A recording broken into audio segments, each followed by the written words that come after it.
All right, guys, I'm here at the 2015 Spooky Movie International Horror Film Festival, and I have here with me Paul McGinnis and Greg Lamberson. How you guys doing? Doing good. How are you? Good, good, good. Well, first off, I know you guys just came in today, just for the film. Can you talk a bit of, Paul, how the idea for Killer Rack came about? I heard the phrase Killer Rack. There was no movie called Killer Rack.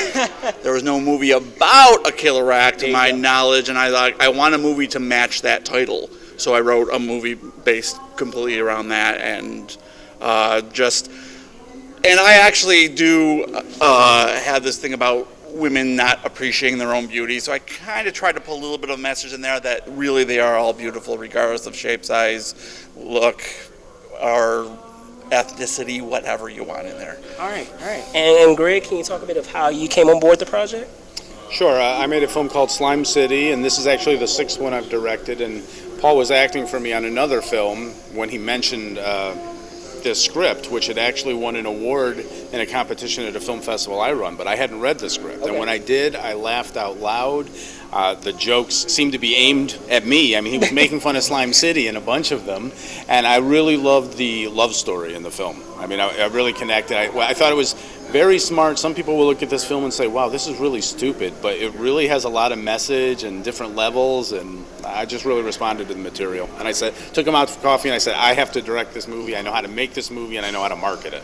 Okay, there you go. So, with that being said, I know you were talking on some of the elements within the film. Were there any other films? Because you can tell that there's some other nods here and there. So, were there any other films out there that you're fans of that were inspirations? It's chock full of homages. It really, really is. I liked, little, hopefully subtle enough, some not so subtle, but a lot of not just genre films. I mean, those are in there too, but a lot of just comedy in general. And then there's a reference to a certain Broadway musical or two in there. Right. There's, I threw a lot of just little nods. Some, like I said, I tried to not make them too blatant because I didn't want this to be a parody. I wanted this to be an original story. But yeah, a lot of my influences were in there. Okay. Absolutely. And Greg, would you say the same? Yeah, I saw the tone of two different films in this. One is the musical version of Little Shop of Horrors with a love story. Sure.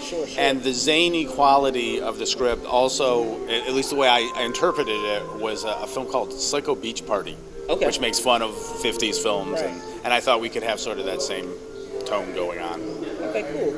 And I don't want to spoil anything, but is there any, plan to do a sequel with the film or to move the story forward? I would love that. We gotta see how this one does. I am actually writing one if it ever comes along. I mean, that's all it is, and it's in here, some on paper. I've got a gist. I've got an idea what I'd like to do with it, but like I said, we need to get this one out there, get the word out. I hope people like this, and if they do and want another one, we will provide it if, the circumstances allow. It took me 20 years to make a sequel to Slime City, so. Okay. Hoping it won't take that long, but it probably won't be tomorrow, yeah.